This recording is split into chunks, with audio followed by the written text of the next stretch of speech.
Ora viva, seja bem-vindo à noite informativa desta quarta-feira, num dia em que vamos começar falando do alvoroço que houve na Assembleia da República, hoje, num dia em que os deputados propunham-se, sobretudo os deputados da bancada parlamentar da Frelimo, a discutir a proposta de revisão da legislação eleitoral com a qual devia-se reduzir o tempo de antecedência, com a qual o Presidente da República é, até agora, obrigado a convocar as eleições gerais. Sucede que a oposição decidiu não participar desse debate.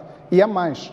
A Renamo, por exemplo, ao invés de estar no Parlamento sentado, como habitualmente faz, decidiu levar dísticos com vários dizeres que obrigaram a Presidente da Assembleia da República, Esperança Dias, a interromper a sessão. Foi mais de 1h30 de interrupção e mesmo quando se retomou, os gritos da Renamo não tinham parado. Temos conosco os representantes ou os porta-vozes das três bancadas, nomeadamente Feliz Silva, Arnaldo Chalaua e Fernando Bismarck. Com estas vozes vamos procurar fazer o debate que não foi feito na Assembleia da República. Espero que os três estejam em condições de fazer este debate. E vou começar por si, Arnaldo Chalaua, que é porta-voz da Renamo, perguntando as razões de fundo que levaram a Renamo a tomar o posicionamento, primeiro de manifestar-se nos moldes em que fez.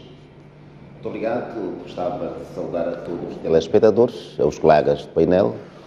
E indo diretamente à questão que me coloca, como saberá, nós somos um Estado de Direito Democrático. Os princípios normativos daquela casa e a necessidade de rever a legislação eleitoral tem que, na verdade, nascer de uma vontade geral, ou seja, dos interessados no processo. Neste caso, a Renamo e todos os outros partidos precisam fazer parte deste processo e não de forma unilateral. Uma vontade manifestada pela bancada maioritária, julgar-se ou trocar-se poderes bastante para, ao arrepio e numa contradição tremenda, sem colaborar com as bancadas parlamentares, chamadas minorias, para alinhavarmos e caminharmos pés juntos, fizeram uma demonstração de forças e a ferro quente aprovaram a lei ao arrepio daquilo que são as boas práticas de boa convivência, da tolerância, do espírito de irmandade e também de interesse de galvanizar um espaço político onde, na verdade, as minorias têm espaço de tempo e têm também a mesma circunstância, porque não significa ser a maioria, ser ou trocar-se ou chamar para si poderes ou merecimento para reverem a legislação específica, que foi o resultado das negociações. É só lembrar que o saudoso presidente Afonso Dhlakama e o presidente Filipe Nyusi, vezes sem conta, entramos numa situação de acordos e que depois foi transformado esse acordo por uma lei, e essa lei eleitoral. Aliás, hoje o próprio Presidente da República, lá na diáspora, fez menção de que a legislação eleitoral e outros instrumentos, na verdade, foram criados ou feitos com base nas negociações. Uma vez uma lei que foi o resultado de uma negociação e depois de morte-causa de uma das partes que negociava este mesmo processo, que depois resvalou numa lei, não pode a outra parte sobrevivente, tanto o Presidente, chamar para si poderes e orientar a sua bancada a todo custo aprovar-se a proposta da Frelimo. Sabemos nós que não é uma proposta do povo moçambicano, tem intenções maléficas para desfazer a Constituição da República, tem intenção de adiar o projeto de eleições distritais, tem também intenção de ensaiar outros modelos que, na verdade, nós não compactuamos, e foi esta razão e este motivo bastante que nós mostramos a nossa voz ao país e ao mundo, uma indignação, e através dessa manifestação fizemos ver de que não é possível admitirmos essa velocidade de proibir o usufruto dos benefícios da Constituição e também o recuo que está a se ensaiar das boas convivências da democracia moçambicana. Ora, a democracia moçambicana custou sangue, muitos melhores filhos desta pátria morreram para que o país vivesse a democracia e vivêssemos hoje num Estado de Direito Democrático. Daí, a Renamo sente-se na obrigação de impor para que a democracia não seja beliscada. Tanto estamos a progredir progressivamente, mas também para desfazer as boas práticas que custaram sangue aos cidadãos moçambicanos. Pois, mas ao não participar de um debate, tal como aconteceu na segunda-feira e depois hoje, isso significa aprofundamento da democracia ou é retrocesso para si? Bom, das duas uma. Estamos perante uma prepotência, uma arrogância demonstrada pela bancada parlamentar da Frelimo em desprezar as minorias. Haviam aqueles encontros que as bancadas parlamentares poderiam se encontrar para ver qual seria o mecanismo tanto a levar a cabo. A bancada maioritária, tanto a Frelimo, o seu chefe da bancada, pautou por usar táticas maquiavélicas, não aproximando as minorias, que era, na verdade, para nós compreendermos o que é que pretende. Não obstante, a bancada da RENAMO, e peço todos os partidos e também a sociedade civil moçambicana, está de olhos abertos, percebemos o que é que a Frelimo pretende ao rever a legislação eleitoral. Não é apenas a alteração de datas, parecer que é uma coisa simplista, não. Há intenções que poderão, na verdade, chegar no fundo para rever a Constituição da República e depois estamos esperando também uma inconstitucionalidade orgânica, porque quem, na verdade, determina as datas para a realização de eleições não é a Assembleia da República e não pode ser da iniciativa do Governo, mas se há uma outra entidade, que é o Conselho Constitucional, que marcou, e está isso no acórdão, isso como saberá, o acórdão Conselho, tanto estamos a falar do CC Constitucional, não é recorrível. Portanto, a irrecorribilidade do acórdão significa dizer, por si, é um instrumento que, para ser revisto, cabe a esta entidade para efetivamente atualizar. A menos que haja um comando constitucional. A menos, e o comando constitucional preconiza, na verdade, que os atos do Conselho Constitucional são irrecorríveis, tanto perante uma inconstitucionalidade. Portanto, a RENAMO e os cidadãos moçambicanos entendem que não há espaço de alterar 18 meses para 15. O que é que se pretende neste percurso de 18 para 15? Terão ali 3 meses. Eles sabem muito bem que para rever a Constituição é preciso ter 3 terços.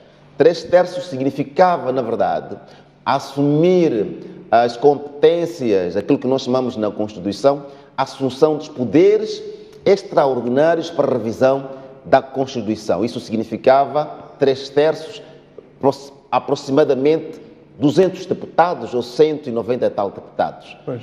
Já que não podem contar com a oposição, entram numa outra forma, um outro esquema, que é para reduzir, para terem poderes ordinários, para rever a Constituição com 2 terços. Pois. Revendo a Constituição com 2 terços. Depois da última revisão. Então já terá chegado 5 anos para, de forma ordinária, propor a revisão do texto constitucional para acomodar os seus interesses. E nós, como uma bancada parlamentar, como a oposição, não vamos permitir isso. Pois.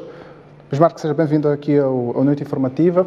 O MDM também decidiu não participar deste debate. Aliás, não é a primeira vez que o MDM pronuncia-se nesses moldes, dizendo que tem sido um debate que envolve apenas 2 partes, quando devia envolver a todos os moçambicanos. É esta a mesma razão que fez com que o MDM não participasse nem no sábado, nem hoje, no sábado não, na segunda-feira? Bom, boa noite, Afonso Chaves, boa noite aos colegas e a todos que nos acompanham. Obrigado, boa noite. Penso que é um equívoco, eu ouvi quando estava a apresentar os temas para este programa, quem furtou o seu debate foi a bancada parlamentar da Frelimo. Portanto, marcou-se o encontro, aliás, à luz do regimento da Assembleia da República, abre espaço para uma coordenação entre as bancadas parlamentares. Foi o que aconteceu. A chefia da bancada parlamentar do MDM esteve na hora exata, na Assembleia da República, às 11 horas, como tinha sido acordado entre as chefias parlamentares. Simplesmente a bancada parlamentar da Frelimo não compareceu, portanto, em sede da Assembleia da República para engajar. Isso quando? No sábado. No sábado. No sábado. No mesmo dia em que estava a decorrer o Comitê Central. Exatamente, mas mais um membro podia ter vindo. Aliás, marcou-se o encontro sabendo-se que havia o Comitê Central a decorrer na Matola. Portanto, não há justificação nenhuma. Aliás, mesmo que fosse, podia ter o chefe da bancada da Frelimo contactado a chefia da bancada do MDM e, portanto, adiar o encontro, remarcar para outro dia. Aliás, até hoje, às 8 horas, a bancada parlamentar do MDM esteve à espera, portanto, da bancada da Frelimo para a coordenação que tinha sido marcada. Portanto, ao não ter havido este encontro, demonstra uma coisa: a arrogância, a prepotência, aquilo que, portanto, é o perigo que nós classificamos a nossa democracia. Aliás, a democracia é uma palavra que está em voga nestes últimos tempos. O povo no poder. O povo no poder pressupõe ouvir as minorias, ouvir as pessoas, independentemente se é um deputado, são 6, são 50, ou é um negro, ou é uma cua, é uma ronga. É para ouvir os moçambicanos. Nós não podemos perder esta veia. Aliás, a Assembleia da República, ela desempenha um papel importante.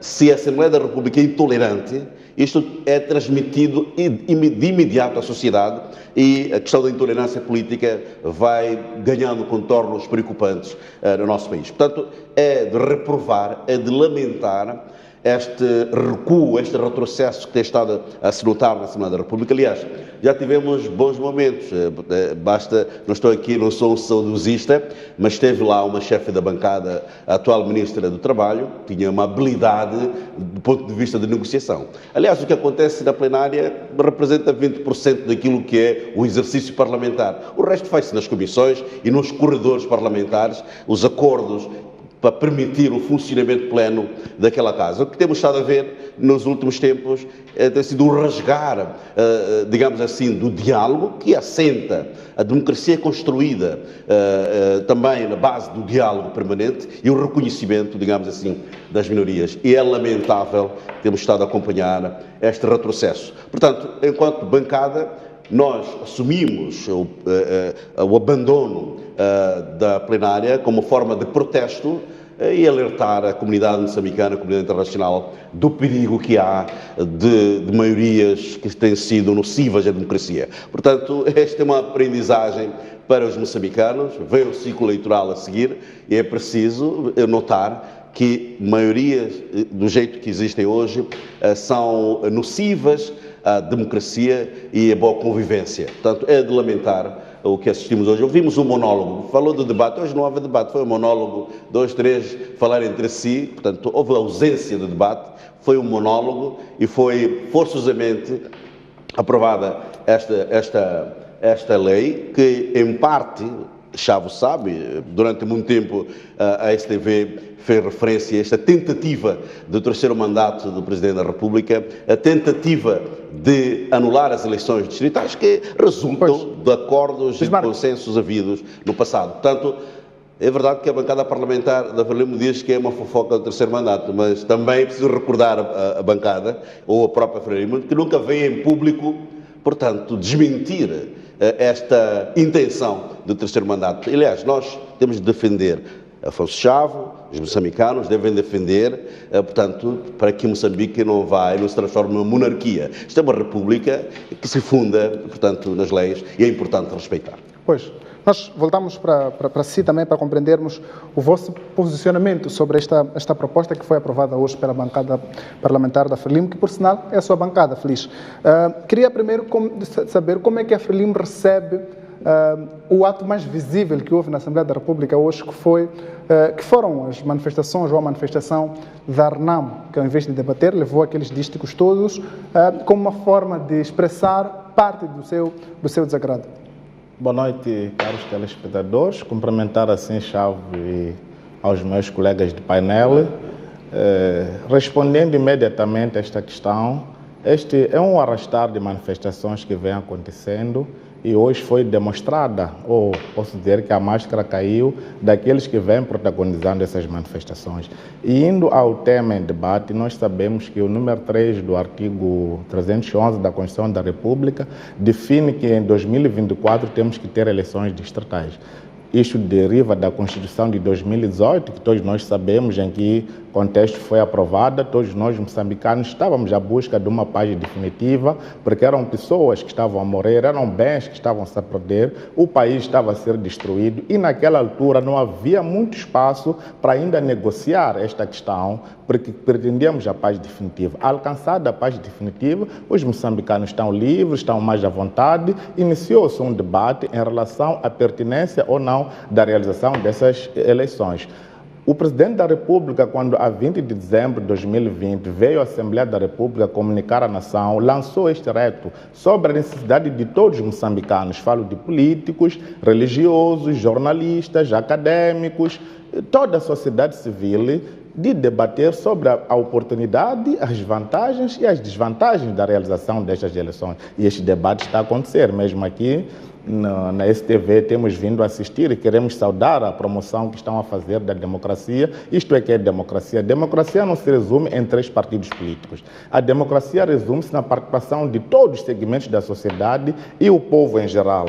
E nós, como bancada parlamentar da Frelimo, ao ver que está a se aproximar a data da realização de eleições, que naturalmente bem disse seria agora eu queria que não entrássemos agora para o conteúdo da proposta, mas para o alvoroço que houve na Assembleia da República.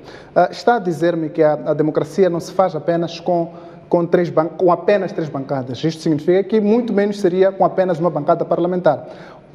A manifestação da Renamo não deu nenhum sinal de que se devia recuar em relação àquilo que se pretendia na Assembleia da República?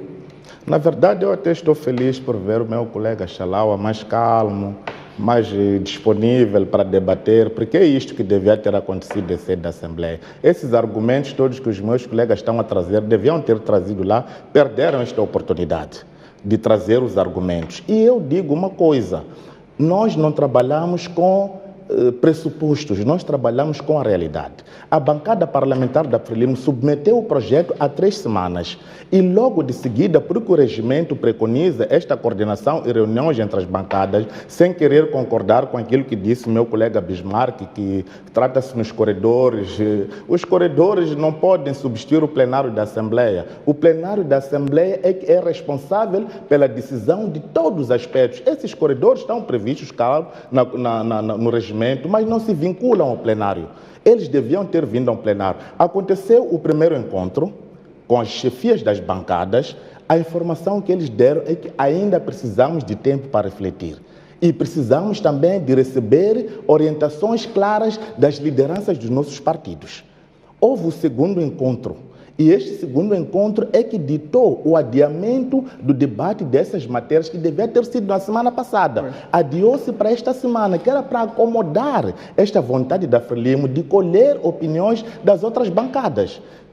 E quando a Renamo manifesta-se hoje, isto não lançou, a minha pergunta prevalece, não lançou o sinal a Frelimo de que se devia, pelo menos, sentar-se outra vez com estas bancadas? Eu vou para aí. Este é um jogo de manobras dilatórias. Nós muito bem conhecemos. As nossas minorias são intolerantes politicamente. Eles acham que a bancada maioritária tem que aceitar tudo aquilo que elas querem, porque depois já vão de vir com este chavão de que, como são a maioria, vão aprovar por força do voto. Mas esta maioria é manifestação da nossa democracia. E eu quero acreditar que, imagine só um exemplo que eu vou lhe dar. O chefe da bancada do MDM é igualmente o presidente do MDM. Espera receber orientações de quem? Ele mesmo é que tem que se orientar, mas ele furtou-se com essa de que ainda estamos à espera de orientações. E nós não queremos especular de onde vêm as orientações que recebem, porque nós não trabalhamos com especulações. Mas é exatamente isto que nós reprovamos, porque eles perderam uma oportunidade, como eu dizia, de aduzir esses argumentos todos em sede do plenário. Quem sabe, nós como bancada parlamentar da Frelimo, muito bem, podemos ter visto os argumentos e achados pertinentes, pudesse ter tomado uma outra decisão. Mas nós vimos que isto é mesmo uma mera questão de sabotagem. Esta reunião de que os meus colegas falam do sábado, o chefe da bancada do MDM, da Renamo, estava em Quilimane. Não estava possibilitado de participar. O chefe da bancada do MDM, sabendo da indisponibilidade do chefe da bancada da Frelimo, ele fez esta chantagem de que eu estou disponível, mesmo sabendo que não há quórum.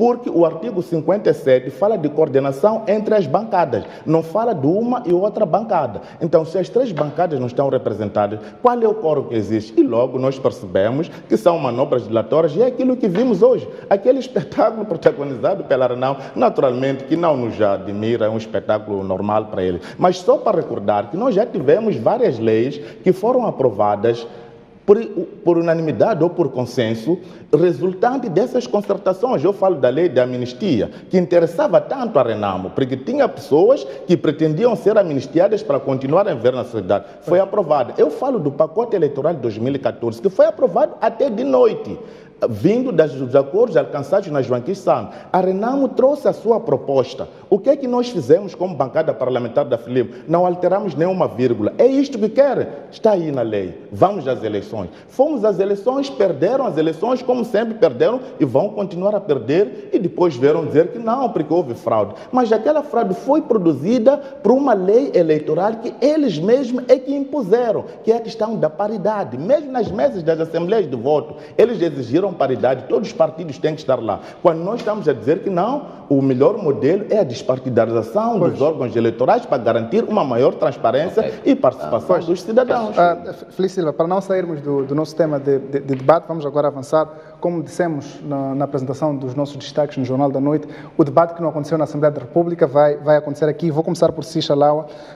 Agora, pensando um pouco nesta proposta que a Frelimo traz e com os objetivos que são trazidos na fundamentação da proposta, que é o que Bismarck até chegou aqui a dizer, o próprio Xalaua também, que é criar um espaço para que o debate sobre a pertinência e a viabilidade das eleições distritais possa fluir sem este aperto legal que fazia com que o Presidente da República devesse convocar as eleições até 15 de abril próximo. Abre-se agora um espaço para que isto venha a acontecer lá para junho ou julho do mesmo ano. Como é que a Renamo olha para esta proposta e a sua pertinência para este debate sobre as eleições distritais? Eu penso que já ouviu e já acompanhou, sabe o que é que significa maquiavelidade. Estamos perante uma manobra dilatória, querem arrastar o normal Estado de direito democrático para um Estado anormal, para um Estado capturado, para um Estado onde a prepotência, onde a arrogância domina. Aliás, até o que nos faltava máxima hoje era de colocarem na Assembleia da República cães de raça, como dizia Mano Zagaia. É o que nos faltava, colocarem na Assembleia da República cães lacrimogéneos. Não faltou, porque quando nós saímos, vimos a polícia na cintura da Assembleia da República. Uma vergonha. Onde é que estamos? Em que Estado é esse? Como é que se chama esse Estado? É um Estado falhado. Com esta forma de ser Estado da Frelimo, o comportamento tipo a considerar os partidos da oposição como mero conselhos consultivos. Nós nunca vamos admitir isto. A resistência nacional moçambicana impõe que a Constituição deve ser cumprida integralmente. Por quê? Porque a Constituição da República é um instrumento que deve conformar as partes. Não é o chefe de Estado que tem que violar a Constituição, porque ele é proibido de alegar aspectos marginais e dizer, olha, vamos refletir sobre determinado ponto constitucional. A lei, ela só tem espaço de reflexão, a audição parlamentar, a auscultação, muito antes dela ser aprovada. Uma vez aprovada e vertida num documento chamar-se lei, já é de cumprimento obrigatório. O chefe de Estado jurou cumprir a Constituição e fazer cumprir, tanto é contrassenso, é inexplicável, é uma total arrogância, é, na verdade, o recuo às práticas democráticas, é a demonstração de força desnecessariamente, tal como fazem com a sociedade civil. Agora a máxima virou para o Parlamento, querem, na verdade, impedir que a democracia flua naturalmente. Hoje nos foi tirado o direito da palavra, arrancaram-nos a palavra através de desligamento do micro. Tanto aqueles micros que existem na Assembleia da República foram desligados. Isto é marginalismo. Onde é que está a seriedade de um partido que diz que é um partido maturo? Se a Frelimo consegue casetar, proibir que um deputado tenha acesso ao direito de uso da palavra, através de umas outras manobras dilatórias, foram buscar um TJ e colocaram colunas na Assembleia da República com micros bem compridos, alterando a forma de ser da Assembleia da República. Mas havia condições para que a Assembleia da República funcionasse normalmente naquele ambiente? Nós entendemos que de forma pacífica a bancada da Frelimo devia compreender que não há condições, nós temos o sinal nas comissões, dissemos não há condições para tratarmos desta matéria porque não reúne consenso. Isto aqui não é o Antônio João, qualquer um animado assim, o chefe da bancada da Frelimo, que tem que pensar que este país é leve assim, custou sangue. Muitos cidadãos lembram-se de Muxungue, lembram-se daquelas guerras todas, porque depois das eleições nós notamos que há um problema na lei. Então, para isto haver alguma normalidade, tinha que haver negociação. Uma vez havida a negociação, toda a negociação ficou numa lei específica. O presidente da Renamo, o antigo presidente, tanto saudoso Lhacama, já não está entre nós. Portanto, o amigo com quem ele conversava é o Nusse. O Nusse tem que ter vergonha de não trair Arnaldo, a consciência dele. Permita-me interrompê-lo, que é para eu poder conseguir extrair de si a opinião da bancada parlamentar da Renamo em relação ao conteúdo da proposta, porque neste momento ainda está a falar... Não há nada. Olhando para o conteúdo da proposta vinda da Frelimo, que depois não foi aspecto agendado pela comissão permanente, sabe, a comissão permanente, estão lá os membros do MTM e a Renamo. Não foram consultados e nem reprogramaram aquilo que foi feito unilateralmente. Portanto, há uma ditadura, há uma força, há uma musculatura que está a ser usada na Assembleia da República. Vou para a sua questão. Qual é o conteúdo, qual é o suco que nós podemos ter como proveito? Em termos da vossa opinião em relação ao conteúdo da... Não há absolutamente nada. É uma manifestação de vontade para recuo e para proibir a democracia fluir em pleno. Querem, na verdade, impedir que as eleições distritais decorram. Querem ensaiar outros modelos de governação. Vamos refrescar, há outros estilos de governação, por exemplo, em que o Presidente da República é eleito no Parlamento através de uma lista. Podem querer ensaiar uma outra forma e o Nusse aparecer como um candidato e ali se perguntar, mas é nova legislatura, é um novo modelo. E fica, na verdade, uma primeira parte de um concorrente, já não vale, não conta as duas vezes que foi. Temos a segunda hipótese, que na verdade, através da revisão ordinária da Constituição da República, eles têm 2/3, podem alterar, onde vê 2 mandatos, não mais que 2, podem pôr 3 mandatos, por exemplo, podem querer ficar lá de forma vitalícia e aqui estamos a falar de tentativa de irmos a monarquias. São hipóteses. Não só hipóteses, porque hoje aquilo que aconteceu na Assembleia da República é uma demonstração clara. Há uma fome, há uma sede de querer pegar o pior agora com os recursos naturais. Eles querem ficar lá, tipo, não, agora é a nossa vez. Não, desculpa lá. E a Renamo, só para terminar mesmo, a Renamo mostrou ao país e ao mundo que nós não vamos perpetuar, não vamos concordar, não vamos aceitar e não vamos assistir ver a Constituição a ser rascada como se fosse algo simples. Não, nós estamos ali e vamos continuar a manifestar de todas as formas para que a Frelimo não fique na Assembleia da República, não abuse o povo lá fora e não abuse o povo representado na Assembleia da República. Fernando Bismarck, queria também o posicionamento do MDM em relação ao conteúdo da proposta que a Frelimo traz em relação ao período de antecedência com o qual o Presidente da República deve convocar as eleições. O posicionamento que o MDM até aqui ainda não trouxe de forma formal por conta daquilo que disse, que é a ausência de debate em relação às próprias bancadas e também hoje não houve esse espaço para o debate. Queria o posicionamento do MDM. Ora, Chavo, não é a primeira vez que nós apresentamos os argumentos. O porta-voz do nosso partido, o presidente do partido, várias vezes tem aparecido, portanto, em conferências de imprensa, a mostrar a abertura do debate do pacote de descentralização. Ora, pode-se falar do adiamento de eleições distritais, que é esta a intenção do Partido Frelimo. Mas é preciso discutir o pacote da descentralização, todo o pacote da descentralização, a transferência de competências para os municípios. Isto é que seria um debate salutar. Aliás, Chavo, acha mesmo sério que o Presidente da República tenha anunciado a criação de uma comissão consultiva no dia 20 de dezembro e só hoje é que vai começar 3 meses depois. Isto é que se chama manobra dilatória. Tentar fugir, digamos assim, responsabilidades para permitir com que as eleições não ocorram em 2024. Portanto, esta forma, o que nós vimos hoje foi o retrocesso, ou seja, o recuo do monopartidarismo na Assembleia da República, aquele monólogo todo que nós vimos. 2 ilações eu tiro disto.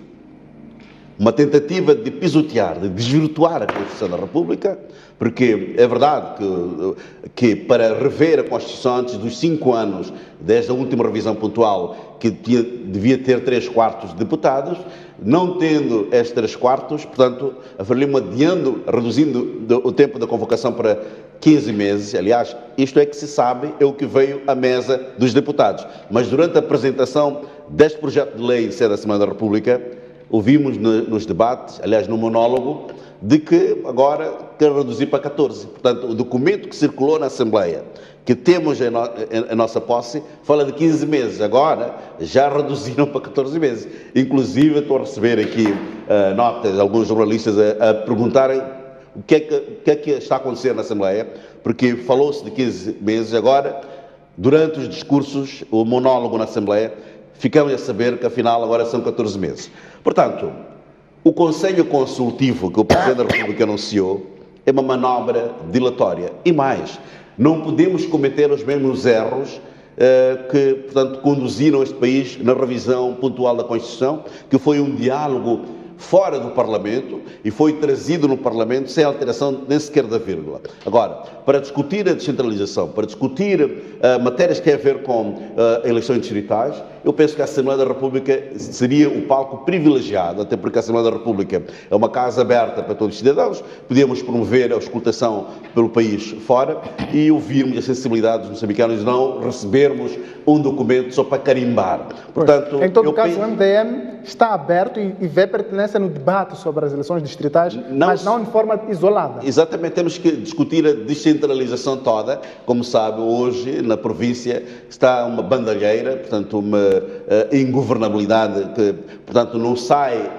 a público, porque o partido que governa nas províncias é o mesmo, mas há um problema sério de convivência entre o secretário de Estado e o governador. Portanto, temos que discutir estes elementos, até porque há uma sobreposição orçamental, ter 2 dirigentes, um executivo, um de representação na província, que tem a mesma máquina. Portanto, tanto o secretário de Estado tem diretores provinciais, o governador tem diretores provinciais, o secretário de Estado, os seus diretores, não têm um papel, só ficam ali a passear e a gastar recursos que são escassos, que deviam ser usados para acudir, por exemplo, as crianças e as mulheres que sofrem na Zambésia, que foram arrasados pelo ciclone Fred. Bismarck, muito rapidamente, se entende que é pertinente este debate sobre as eleições distritais e todo o pacote de descentralização do país, não acha também que é pertinente que haja esta redução do tempo, ou pelo menos que se abra espaço para este debate através da redução do tempo? Não, é que a redução do tempo para dar espaço para o debate, o Presidente da República anunciou no dia 20 de dezembro, em sede da Assembleia da República, no seu informe.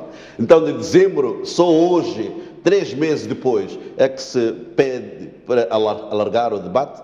Tivemos 90 dias para desenvolver um debate e engajar os moçambicanos e todas as forças vivas da sociedade. Portanto, foi falta de vontade política e intolerância e arrogância do partido maioritário. Pois.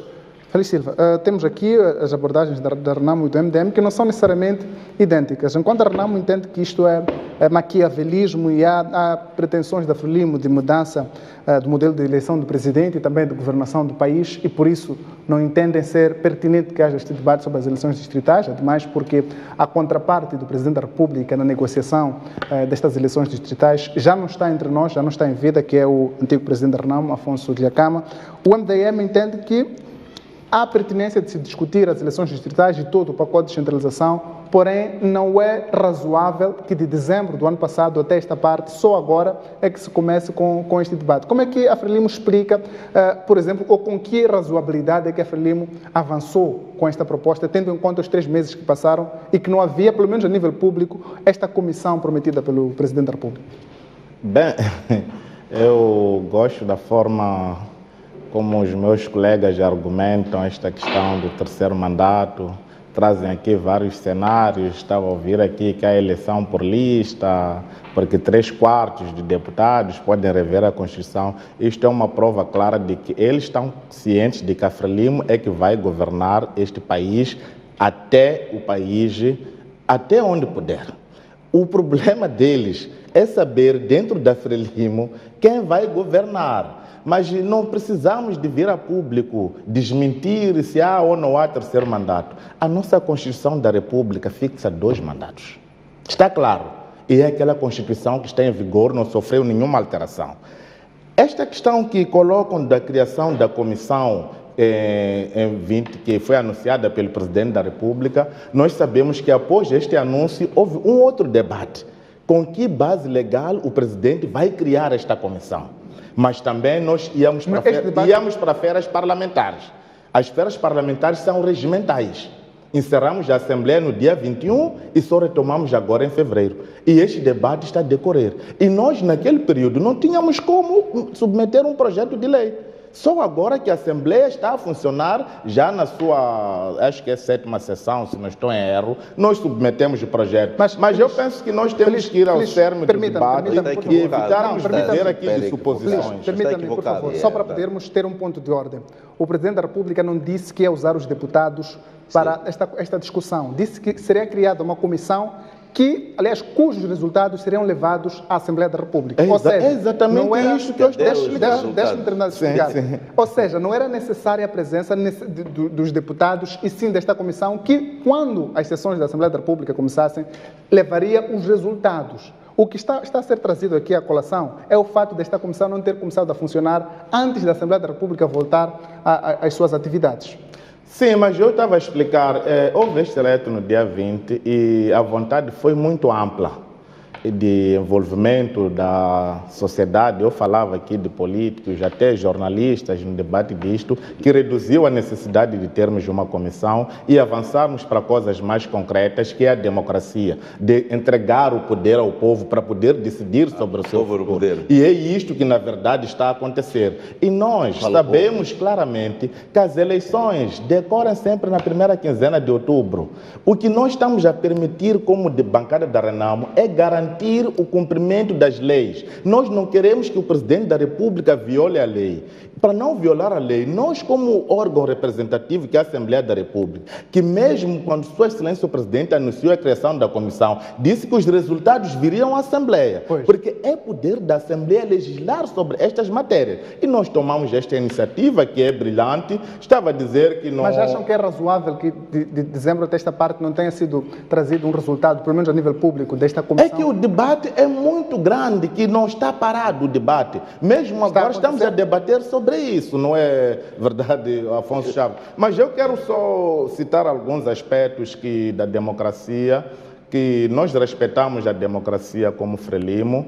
Nós sabemos que houve aquele protagonismo de arruaça por parte da Renamo na Assembleia da República. Se formos a ver os artigos 114 e 115 do regimento, dizem claramente o que é que tem que se fazer quando há falta de decoro, mas nós ficamos ali a festejar com eles ao som daqueles apitos, vovuzelas, que até acho que os filhos perderam a oportunidade de ter brinquedos em casa, porque os pais levaram os brinquedos para a Assembleia. E é preciso compreender que o Presidente da República jurou cumprir a Constituição. Isso está claro. E é nessa cena que ele precisa efetivamente de cumprir com a Constituição. E não podemos avançar com uma Constituição que não corresponde, não. Se quer, acho que pode lhe dar mais um apito. Acho que quer criar o alvoroço aqui também. Mesmo de acho que tem um batuque que pode dar, mas eu estava a falar da Constituição. Xalão, vou pedir que deixe o Feliz ter o seu raciocínio. Agora, seja razoável no que diz, porque o povo está ali ouvindo. Mas eu estava a falar aqui... Eu estava mesmo a falar de alguns aspectos que precisamos de clarificar. Essa questão também da redução de 15 para 14 foi vontade do plenário. Nós apresentamos um projeto com uma certa periodicidade. O plenário tomou outra decisão e nós achamos que o plenário é soberano e nós acreditamos que é o período razoável para a marcação das eleições, porque na verdade as eleições já estão marcadas, nós sabemos que as eleições são na primeira quinzena de outubro, o que nós estamos a fazer é apenas conformar a lei para evitar essas violações susceptíveis e forçadas pelas minorias manifestando a sua intolerância política. E para rebater esta questão do encontro de sábado, eu não sei quem marcou o encontro. Pelo menos o chefe da minha bancada, que é a bancada parlamentar da Frelimo, não marcou nenhum encontro. Eu faço parte da chefia restrita da bancada, que toma decisões em primeira instância antes de comunicar a qualquer outra instância. Então, eu não sei onde é que foi marcado este encontro, porque dos encontros marcados existiram e foram estes de manobras dilatórias. Mas nós queremos convidar os colegas para mais uma vez observarmos a democracia do país. Vamos debater. Democracia é isto. Temos mesmo que encerrar, mas eu queria, antes de tudo, ouvir de si, como deputado, como pessoa e como cidadão moçambicano. Acha que hoje foi exaltada a democracia quando a Frelimo decidiu só uma bancada tomar fazer a aprovação? Eu acho que a pergunta devia ser feita de outra maneira. Será que a democracia foi exaltada quando a Renamo tomou a Assembleia da República como um palco de arruaça? Eu dizia que a democracia foi exercida porque nós, como bancada, continuamos calmos e serenos, e eu estava aqui a citar o comando regimental que sanciona aqueles comportamentos, mas nós ficamos calmos e serenos, deixamos a eles manifestar aquele discurso que levam que há intolerância, não há manifestações. Hoje eles manifestaram livremente. Obrigado, Feliz. Faço a mesma pergunta, mas do outro sentido. Acha que se exerceu a democracia quando se furta do debate? As manifestações são um direito constitucional. É usufruto daquilo que a legislação-mãe permite. Ou seja, mesmo manifestar-se no local onde devia debater? Não, debater algo que não é suscetível de debate é uma utopia.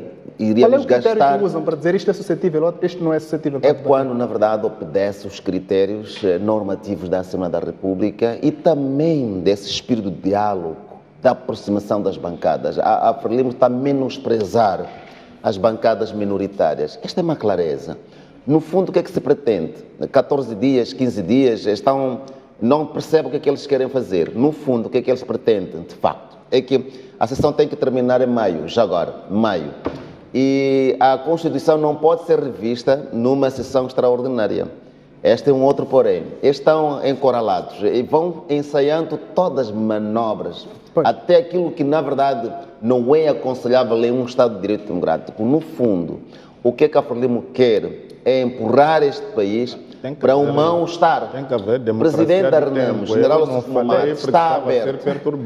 Sabem muito bem que a Renamo está localizável.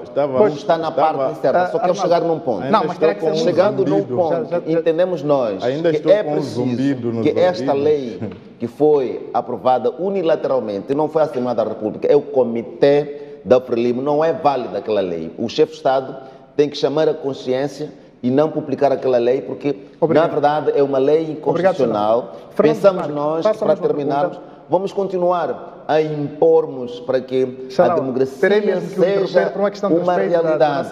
Tal como ele usou muito tempo. Não só queria fechar. Que me diga o posicionamento do MDM em relação ao exercício ou não da democracia, quando o MDM decide, no momento em que se devia debater, dar as costas. Exerceu-se a democracia, na sua opinião, como deputado, como cidadão e também como jornalista?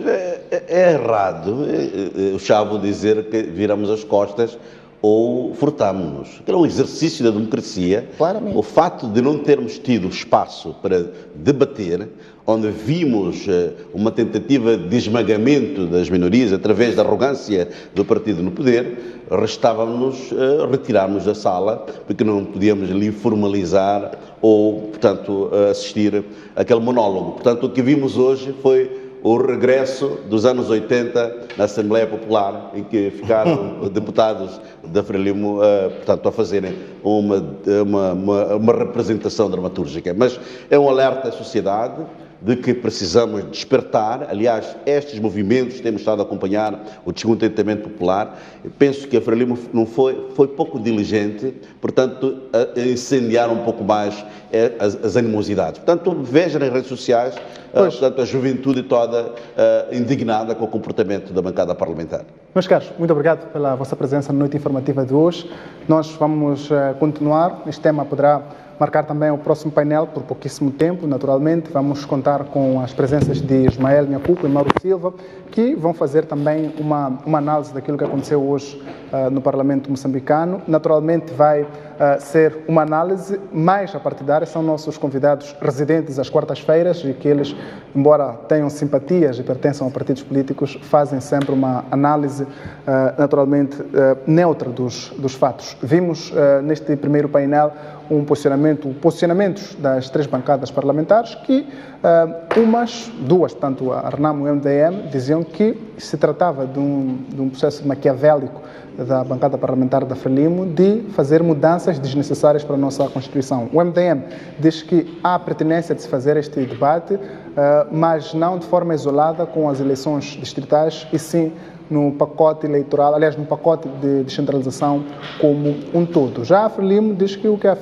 oposição fez foi uma espécie de arruaça na Assembleia da República e furtou-se de praticar o espaço privilegiado para o debate de ideias. Nós vamos, a seguir, como dizemos, levar a cabo o nosso debate com os nossos convidados residentes. Hoje dizemos que contamos com as presenças de Ismael Nhacuco e também com a presença de Mauro Silva, que vamos já saudar. Mauro Silva já se encontra cá deste lado em estúdios conosco e dentro de instantes vão poder interagir conosco. São os nossos convidados residentes que vão interagir conosco hoje. Tivemos esta primeira parte e vamos ainda no programa de hoje discutir outros assuntos, nomeadamente a proposta que o Presidente da República deu em sede da sessão do Conselho de Segurança das Nações Unidas, que dizia que é preciso que se crie um fundo para impulsionar a criação de projetos que possam empregar os jovens e assim poderá ser dificultado o recrutamento destes jovens para as fileiras dos terroristas. É a proposta que deu Filipe Nunes em sede do Conselho de Segurança das Nações Unidas. Vamos também hoje avaliar a questão dos erros ortográficos nos livros da sexta classe que foram verificados no ano de 2022, portanto no ano letivo passado, e que a Procuradoria-Geral da República disse hoje que há indícios de que alguns gestores, altos gestores do Ministério da Educação e Desenvolvimento Humano possam ter tido benefícios disto. Fala-se, dentro do processo apresentado pela PGR, de algumas senhas, portanto, dinheiro dado a pessoas que não fizeram o seu trabalho. E essas pessoas acho que deviam se responsabilizar pela avaliação da regularidade ou não do conteúdo dos livros. Vamos ainda hoje olhar no contexto internacional para o compromisso ou não que a Rússia tem de não avançar para uma guerra nuclear. Sucede que, por um lado, Putin diz que não tem nenhuma intenção de avançar para uma guerra nuclear e, por outro lado, está na Sérvia a fazer testes de armamento nuclear. Vamos entrar com dois analistas políticos internacionais que nos vão ajudar a compreender o que realmente possa estar a acontecer. Agora sim, vamos ao encontro dos nossos dois convidados. Hoje não contamos com as presenças nem de Américo Bis, quanto menos de Ismael Mussai. Esperamos que nas próximas edições eles possam juntar-se a nós. Vou começar por si, Ismael Nhacuco, para fazer uma análise bastante rápida daquilo tudo que aconteceu hoje, desde as manifestações da Renamo, a ausência ou boicote do MDM, até a aprovação que a Frelimo decidiu fazer da proposta que trazia para o plenário de hoje. Bom, boa noite. Primeiro, cumprimentar os colegas do painel e a todos que nos assistem. Indo à questão que coloca, deixe-me só recordar a minha última intervenção aqui da quarta-feira passada. Eu dizia claramente que a Frelimo estava a preparar uma alteração que ia, de facto, pôr em causa a estabilidade política, pôr em causa a Constituição, com um único objetivo: criar uma continuidade do presidente Nunes. E as pessoas não quiseram levar isso em consideração e vimos esta aprovação hoje de forma de imposição, de ditadura, uma aprovação de uma norma contra todos os princípios éticos aceitáveis. Portanto, apreciamos hoje na Assembleia da República o chutar, o atropelar da Constituição da República de Moçambique. Portanto, a Frelimo não pode, não deve, e até tem um efeito contrário ao que se pretende, de impor via maioria qualificada que tem, a aprovação de qualquer instrumento sem que ele tenha sido debatido, sem que ele seja de facto um instrumento vindo da vontade popular que mostre de facto que há uma utilidade daquela informação. Eu dizia aqui que adiar de 18 para 15, efetivamente... E agora 14. 14 era um exercício infundado, sem qualquer racionalidade.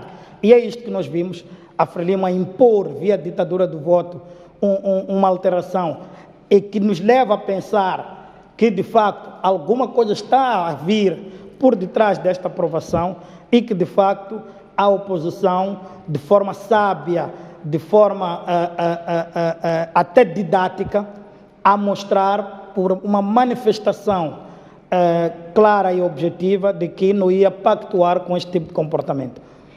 Quer a RENAMO, quer o MDM abandonaram a sala de sessões, e é preciso entender que em qualquer democracia a não participação também é um ato democrático. É uma expressão de algum E, posicionamento. portanto, não se pode olhar para isto como um problema. Não. É uma forma que os partidos entenderam ser a mais direta, a mais objetiva, a mais frontal de mostrar a sua indignação perante a tamanha barbaridade, perante a tamanho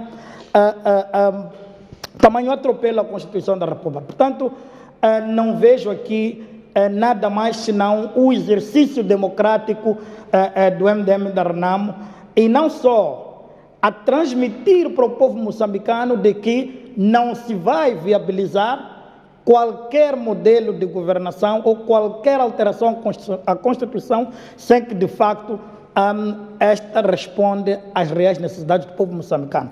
Portanto, o que eu penso é que há de haver aqui, o mais breve possível, a intervenção do chefe de Estado.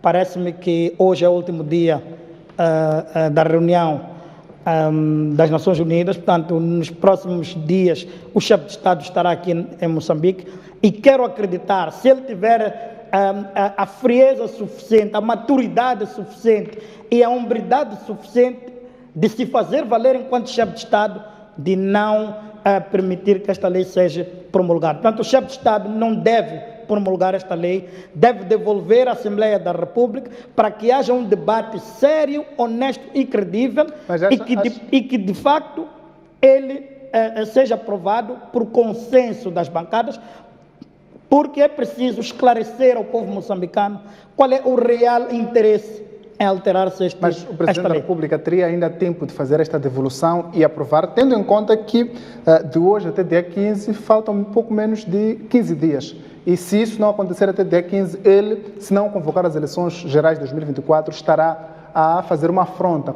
à legislação eleitoral. Eu disse aqui, na quarta-feira passada, que esta lei é a lei que aprova o funcionamento ou que aprova o funcionamento das eleições presidenciais, legislativas e provinciais. Pois. Portanto, não existe na República de Moçambique nenhuma lei ordinária que há de ser usada para convocar eleições distritais. Pois. O chefe de Estado pode e deve convocar eleições presidenciais, legislativas e provinciais para a primeira ou segunda quinzena de outubro e encerrar definitivamente este pacote. Encerrar definitivamente, não abrir espaço para mais debate, só assim ele mostra que de facto não tem interesse nem no tal terceiro mandato, nem em alterar o modelo de governação, nem coisíssima nenhuma, mostrar que de facto ele é o Presidente da República, é o chefe de Estado e que ele não tem nenhum interesse nisto. Do contrário, ele vai mostrar que ele está a apadrinhar toda esta situação, é interesse do Presidente e da Frelimo se perpetuar no poder, é ele que impõe a ditadura do voto, é ele que impõe esta situação toda de má governação, de má gestão de políticas públicas. Portanto, ele é que é o problema. Portanto, ele não pode ser o problema, ele tem que ser a solução. Portanto, o presidente que é a solução deve, naturalmente, não promulgar esta lei, devolver à Assembleia da República para o bem de todos nós. A questão fundamental que nós temos que tem a ver com esta questão é simples. É simples. O chefe de Estado, ou seja, não existe nenhuma relação entre eleições distritais e as eleições gerais, presidenciais e provinciais. Deixe-me ver se estou a perceber o seu raciocínio. Está a dizer que o Presidente da República deve convocar as presidenciais, provinciais e legislativas. Existe lei ordinária para isto.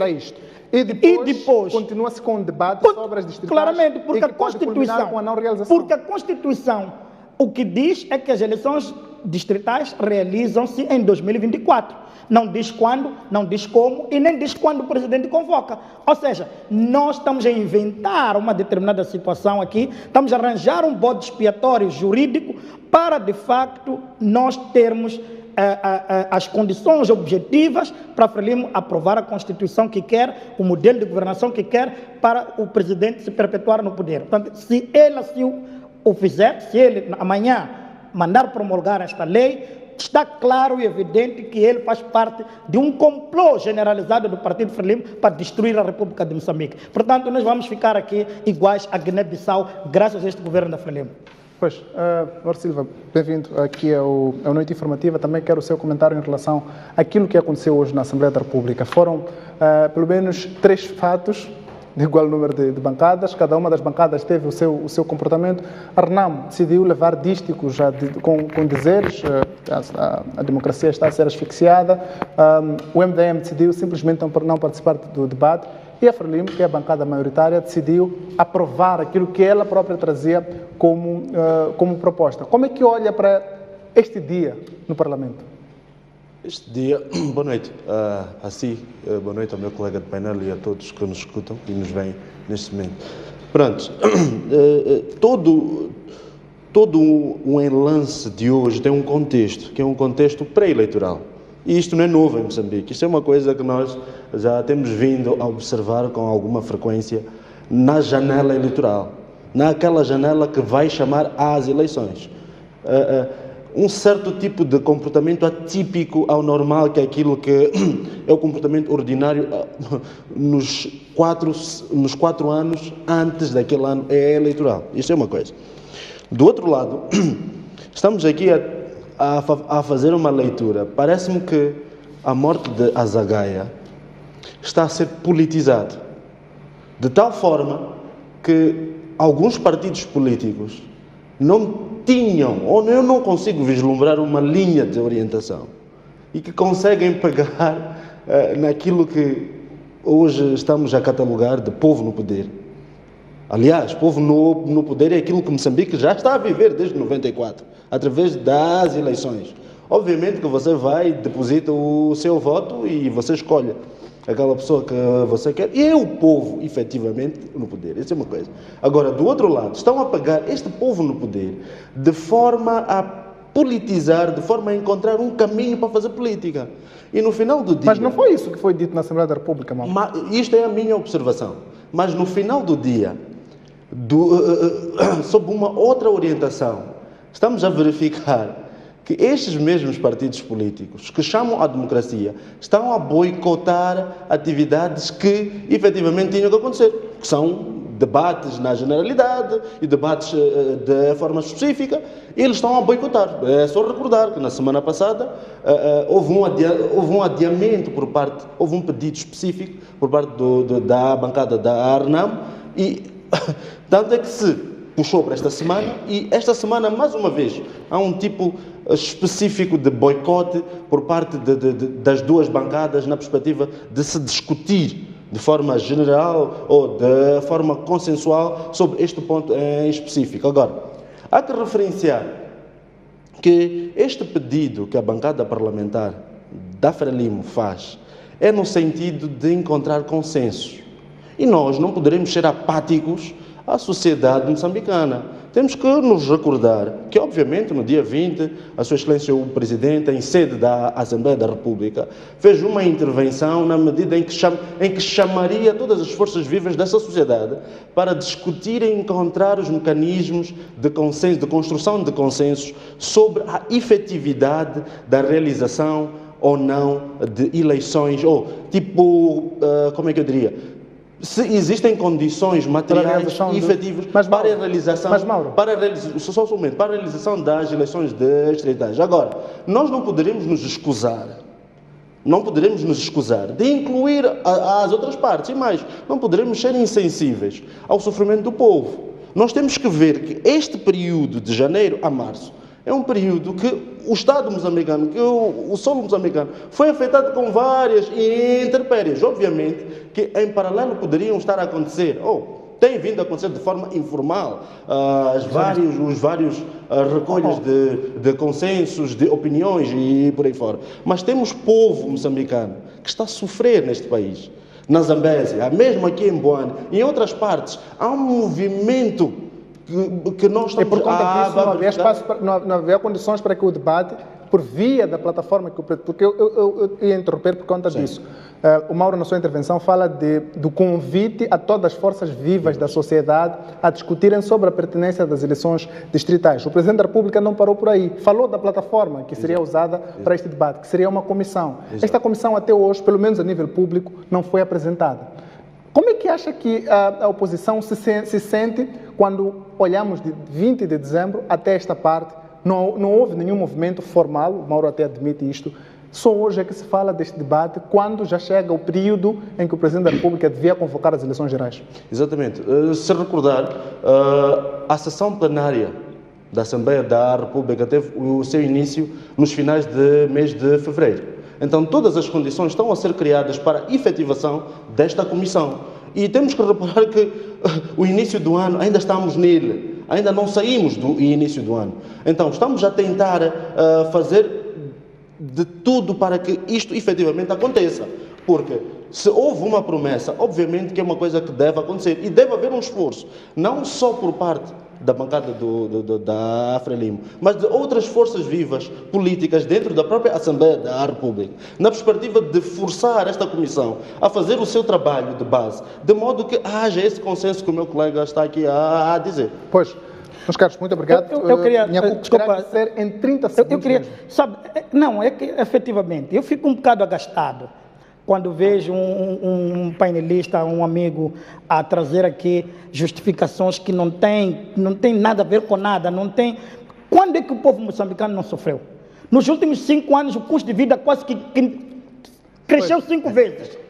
As pessoas continuam a viver na pobreza e na miséria. Quando é que o povo não sofreu? Portanto, trazer esse discurso, era só para dizer que trazer esse discurso é falácia, é ofender o povo moçambicano, porque o povo moçambicano há 48 anos, que vive mal, vive na pobreza absoluta. Portanto, nós temos que ser sérios, honestos e olhar para a democracia como um bem adquirido e que vai ou que deve trazer benefícios para todo o povo moçambicano. Portanto, este é que deve ser o nosso foco, este é que deve ser o nosso objetivo e deixarmos de trazer aqui desculpas esfarrapadas que só desvirtuam os debates. Eu acho que não é muito correto isto. O essencial ficou. Mauro, eu daria 15 segundos caso quisesse reagir por uma questão de democracia. Não, eu estou tranquilo. Pois, obrigado. Vamos avançar agora para o nosso segundo tema, para este painel, que tem a ver com a proposta que o Presidente da República deu em sede da sessão do Conselho de Segurança das Nações Unidas, que visava discutir o combate ao terrorismo e extremismo violento no mundo. Filipe Nunes falou, entre várias questões, do fato de haver uma manipulação de fatores socioeconómicos, aliás,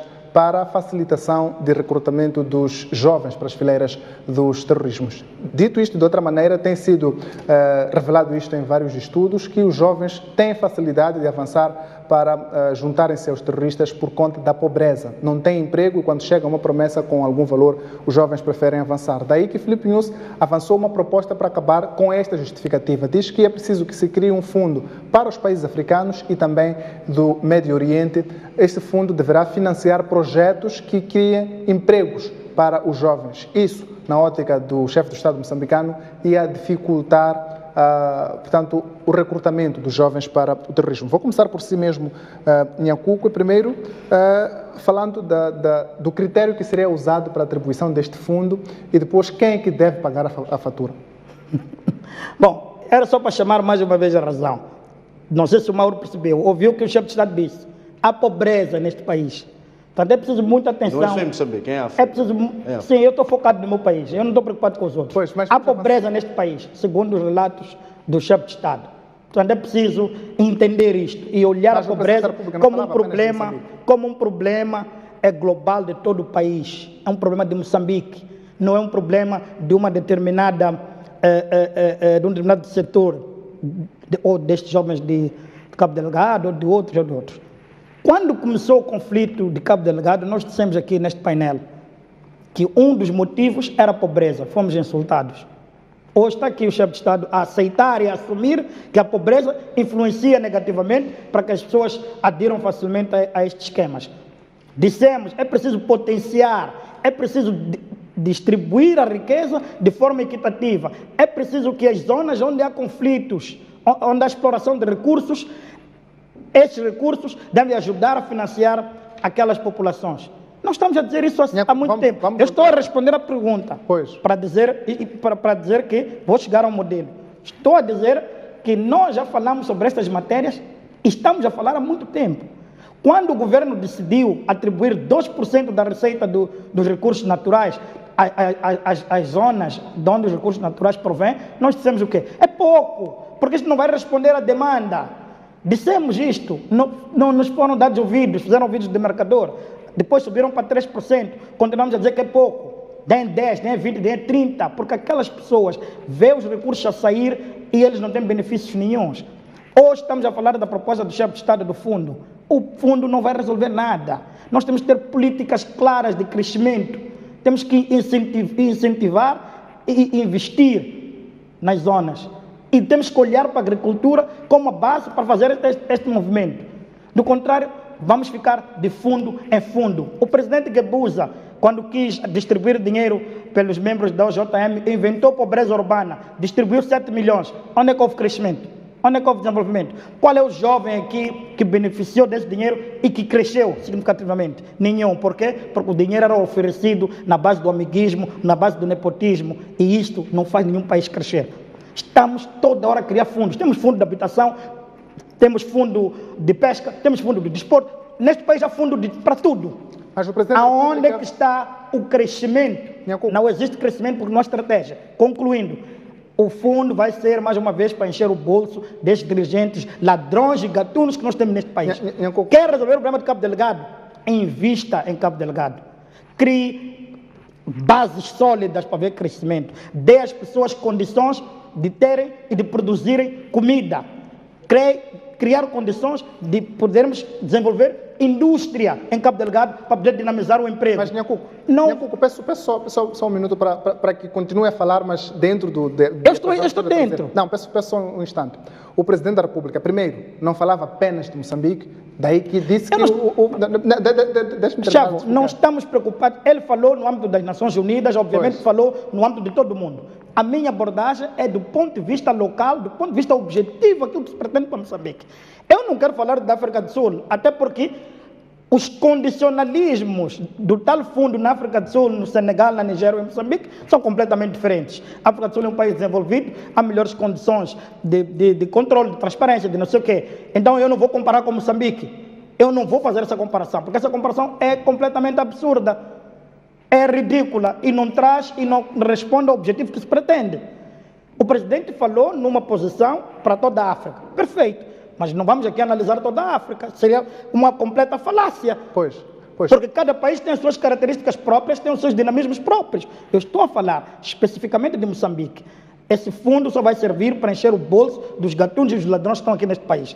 Porque o fundo não vai resolver o problema. É que o Nhancuco estava aqui a dizer que se quer desenvolver uma área como Cabo Delgado, devem-se criar projetos de desenvolvimento local. E parece-me que é isto que o presidente... Não, ele quer fundo para distribuir para pessoas. Eu não acompanhei o que disse o chefe de Estado. O chefe de Estado disse que temos que criar um fundo para financiar as pessoas. Já temos experiências de fundo de 7 milhões, que também esteve em Cabo Delgado, o fundo de 7 milhões. Fundo de 7 milhões esteve em Cabo Delgado, era para todos os distritos. Esteve durante o governo de Guebuza, esteve durante o governo, o primeiro mandato de News. Não receberam 7 milhões. O que é que desenvolveu? O que eu estou a dizer é que dar dinheiro a pessoas só fomenta corrupção, só fomenta nepotismo, só fomenta amiguismo. É preciso criar condições sólidas para nós instalarmos uma agricultura mecanizada, uma agricultura que acrescenta valor de escala e, por via disso, criarmos indústria para dar emprego aos nossos irmãos que estão em Cabo Delgado. Vamos lá deixar de histórias de fundos. Continuamos na mesma política de encher bolsos das pessoas. Subsídios, fundos. Essa teoria marxista-leninista não pode ser. Não está a conseguir ouvir-me por conta do ânimo. O que eu estou a dizer é que o Presidente da República, não disse que o fundo deve ser direcionado a pessoas. Disse que o fundo deve financiar projetos que, por sua vez, devem projetos de emprego para os jovens. Projetos de quem? Falou na altura, ontem, portanto, neste caso, falava de organizações regionais e locais. O que é que está a fazer a DIN? O que é que está a fazer a DIN? Quanto dinheiro foi alocado à DIN? A DIN não era para desenvolvimento de Cabo Delgado? Quanto dinheiro foi alocado à DIN? Vamos ser sérios. Pois. Vamos ser sérios. Está a DIN em Cabo Delgado neste momento, que teve no início um orçamento de mais de 200 milhões de dólares, se não me falha a memória, quando foi criado. O que a DIN fez até hoje, para além de pagar salários àqueles administradores que estão lá que não fazem absolutamente nada? Um monte de pessoas que não ajudam o país a crescer, só ganham salários chorudos. Nós temos que ter foco nas pessoas. Criar projetos sérios de agricultura para dinamizar a indústria. Só aí é que nós vamos ter emprego para os nossos jovens. Vamos deixar de todo tipo de conflito interno. Vamos pensar no país. Pois. É esta a minha proposta. Mauro, o Presidente da República, como já antes dissemos, propõe que se crie um fundo a nível global para dinamizar projetos que possam fornecer emprego aos jovens de África e do Médio Oriente, que são as zonas mais afetadas pelo terrorismo. Era o tema da sessão que o Presidente foi a Nova Iorque dirigir. E a minha pergunta foi a mesma para o Nhacuco, e vou fazer para si também. Primeiro, quem deve pagar por este fundo? Que países é que devem tirar dinheiro para pagar este fundo? E qual deverá ser o critério de atribuição de mais ou menos dinheiro em cada um dos projetos e em cada um dos países? Prontos. Ao analisar este ponto, temos que olhar, mais uma vez, eu vou frisar, temos que olhar para o contexto em que o Presidente abordou este assunto. O Presidente da República de Moçambique, ele está em representação do bloco que o elegeu para representar Moçambique em sede do Conselho de Segurança das Nações Unidas. Isto é uma coisa que tem que estar muito bem clara. E ali não é só o interesse de Moçambique, acima de ser vital, não é só o interesse de Moçambique que tem que vingar, mas são de Moçambique mais 54 países de África. Ok? Isto é uma coisa que tem que ficar muito bem claro. O segundo ponto, obviamente que Moçambique já tem experiência e bastante para poder traduzir aquilo que são as oportunidades em sede de um Conselho de Segurança. Olha, nós estamos a falar de um país que está a ter uma oportunidade soberba. Obviamente que nós também temos que conseguir mobilizar esforços de forma conjunta para conseguir multiplicar-se aquilo que são as condições ou que são os recursos financeiros e materiais a serem traduzidos para a ajuda àquela população pobre. Agora, do outro lado, temos que verificar que este mesmo continente é um continente colonizado, é um continente que agora está a sofrer com pelo menos duas novas ameaças, que é a primeira, que é de grande porte, que é a questão das mudanças climáticas. Pois. E do outro lado, que é a questão do terrorismo. E mais do que isso, o terrorismo está diretamente associado à questão dos recursos minerais, recursos energéticos estratégicos, ok? Então, sob este ponto de vista, temos que ver que os países, aqueles que fazem a exploração dos recursos, aqueles que já colonizaram este continente, eles têm grande responsabilidade em contribuir de grande forma, porque também eles é que têm maior bolo, maior PIB, maior contribuição, até se calhar de dióxido de carbono, ou a emissão de dióxido de carbono para a atmosfera. E obviamente que isto tem que ser de forma equitativa. Se for a reparar para aquilo que são níveis de emissão de dióxido de carbono para a atmosfera, Moçambique nem 1 ou 2% consegue fazer. Aliás, Moçambique vende dióxido de carbono para os outros. Isto chamamos de créditos de carbono. Pois. Então, se Moçambique já vende, obviamente que existem países com interesse em comprar créditos, não só de Moçambique, como dos outros. E isto pode ser feito da mesma forma. Esta estratégia pode ser implementada da mesma forma. E eu concordo com aquilo que a Sua Excelência, o Presidente,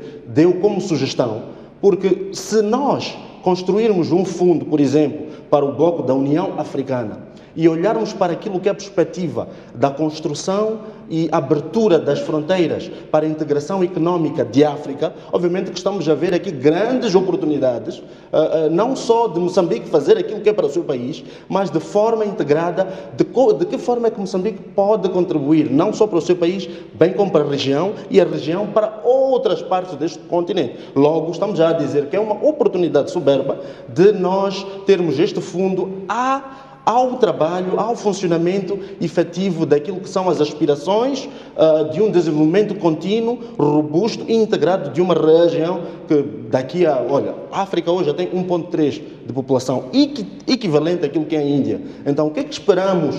E estamos a crescer a uma taxa de 2,2, 2,3. Significa que daqui a mais algum tempo, daqui a mais de 10 anos, a África já vai ter quase 2 bilhões de pessoas. E qual é a estratégia? Provavelmente essa possa ser uma estratégia mais adequada e consistente, de modo a englobar aquela população pobre, aquela população que tem menos acesso à educação, aquela população que tem menos acesso ao trabalho, de modo também a evitar para que esta população até emigre para a Europa. E qual critério deverá ser usado para a alocação deste fundo? Este critério, esta é uma questão de $1 milhão, mas este critério deve ser construído de forma concertada. Moçambique, se calhar, pode não ter o condão mágico para tomar uma decisão consistente sobre os melhores critérios, quais são os termos de referência para este tipo de coisas. Porém, Moçambique tem uma plataforma de diálogo aberto, mesmo na SADC, mesmo dentro da União Africana, e quero acreditar que em fórum próprio vão fazer uma discussão acesa e encontrar os melhores mecanismos para a elaboração deste fundo. Pois, Ismael Nhacuca, eu continuo com esta questão, mas vou pedir a sua capacidade, que sei que a tem, de síntese para podermos avançar para o nosso próximo tema, que é a preparação dos países, tanto africanos como os do Médio Oriente, para receber este tipo de fundo e implementar os projetos e ainda alcançar os resultados desejados. Como é que avalia a preparação destes países? Como Moçambique? Podemos tomar Moçambique como referência? Bom, como eu disse, eu gosto de falar do meu país, porque eu acho que, falando do meu país, estou a contribuir. Até porque, objetivamente, não temos dados para falar de países, por exemplo, como Egito, como Nigéria, como África do Sul, etc. Portanto, é importante que a gente se foque naquilo que é o objetivo. Portanto, para nós é bom que o presidente consiga trazer estes recursos para Moçambique. Se depois vão dar aos outros, que deem, não há problema nenhum e é bom para toda a África. Mas o que nós queremos é que o presidente traga estes recursos para Moçambique. E através desse fundo se crie desenvolvimento, se possa criar emprego para as pessoas e que se possa melhorar o custo de vida das famílias. Portanto, é isso que se pretende. E olhando para estes objetivos, podemos dizer que Moçambique é dos países africanos que tem o maior desafio na implementação deste tipo de projetos. Por quê? Porque nós, em Moçambique, temos um problema crônico, que é o problema da integridade, que é o problema da transparência na gestão da coisa pública. Nos custa, nós como moçambicanos, desenhar um projeto, dar dinheiro às pessoas, fazer a avaliação e a monitoria destes projetos, cobrar as pessoas e publicitar aquilo que nós estamos a fazer. Nós recebemos X milhões de dólares, demos ao Alberto, ao João, ao Cossa, tantos milhões de dólares para fazer isto, e não trouxeram. E estas pessoas que se beneficiam destes recursos precisam de ir ao escrutínio público. Tem que explicar por que usaram mal os recursos do Estado. Enquanto nós não tivermos a dar este tipo de exemplos claros e objetivos, as pessoas vão continuar a usar o nosso dinheiro de qualquer forma, de qualquer maneira, porque sabem que aqui se rouba e ninguém paga. Pois. Portanto, o mais importante é o fundo vir. Todo mundo quer, e eu acho que todo moçambicano quer que o fundo chegue a Moçambique. Chegado a Moçambique, vamos desenhar as melhores políticas para gerir esse fundo. E uma coisa eu vou dizer só para fechar. Temos que parar de pensar que os sabichões da República de Moçambique estão na Frelimo. É preciso abrir o leque de contribuições para que todos as pessoas, os seres pensantes moçambicanos, já temos muitos aqui com muita qualidade, para que eles possam ajudar o Estado, ajudar o governo na definição, com clareza, com objetividade, dos melhores critérios e das melhores formas de gestão desses fundos.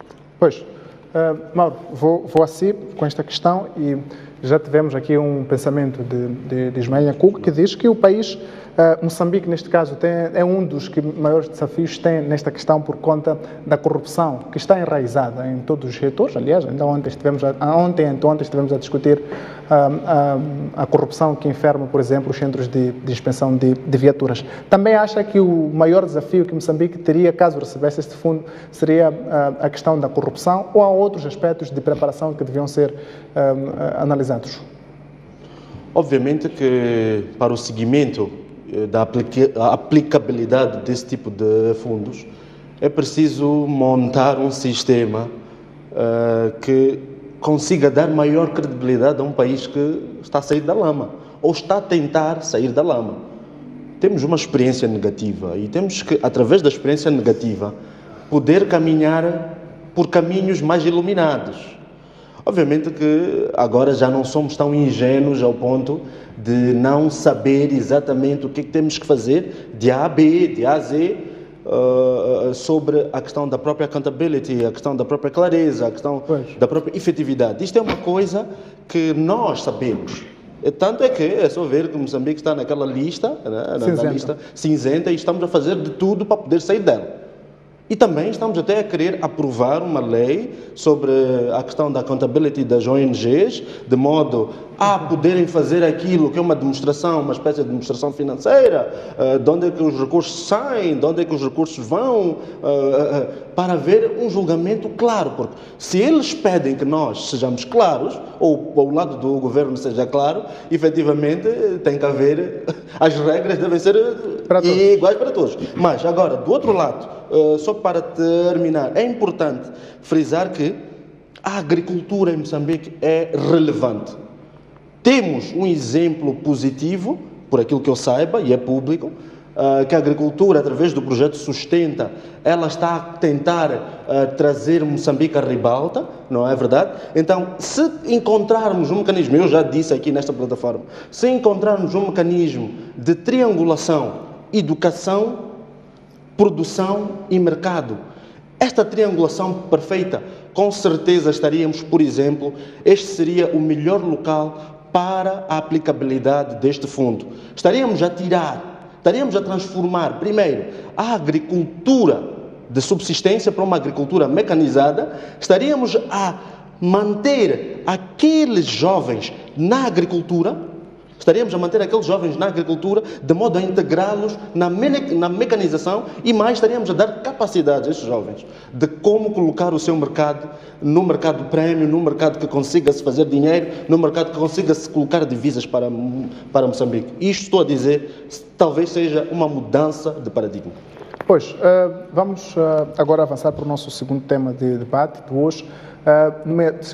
Terceiro e último para este painel, que é a questão dos erros nos livros para o ano letivo de 2022. A Procuradoria-Geral da República suspeita que 6 altos funcionários do Ministério da Educação e Desenvolvimento Humano tenham tido ganhos injustos e indevidos neste processo e que, por exemplo, há pessoas que receberam salários ou pelo menos dinheiros de senhas de presenças num trabalho em que não participaram. Ora, Nhacuco, por conta do tempo vou correr para a questão que considero fulcral. Primeiro, a importância deste tipo de atuações da PGR em relação a instituições do governo e segundo, o período entre a ação e a reação da PGR. Bom, obrigado. Eu queria também aproveitar, saudar o meu amigo Mauro, que acabou entrando para a linha que eu estava a trazer, que efetivamente isso tem que acontecer. A questão dos livros, nós dissemos logo no primeiro momento que devia haver consequências políticas naquele momento. Isto ia transmitir confiança do presidente em relação ao modelo de educação que ele pretende para Moçambique. Mas ao apadrinhar a ministra, não tendo demitido a ministra, ficou claro que havia alguma penumbra em todo o processo e que, de facto, era de se esperar que houvessem este tipo de situações. E, aliás, foi a sociedade civil, foram os partidos políticos, nomeadamente o MDM, que disseram publicamente que era importante que a Procuradoria entrasse rapidamente para poder averiguar o que é que efetivamente estava a acontecer. Portanto, esta decisão da Procuradoria é preciso saudar. a Procuradoria, nos últimos tempos, tem tido uma comunicação política melhor, isto é preciso saudar isto, porque, de facto, tem mostrado que é preciso combater com mais vivacidade a corrupção.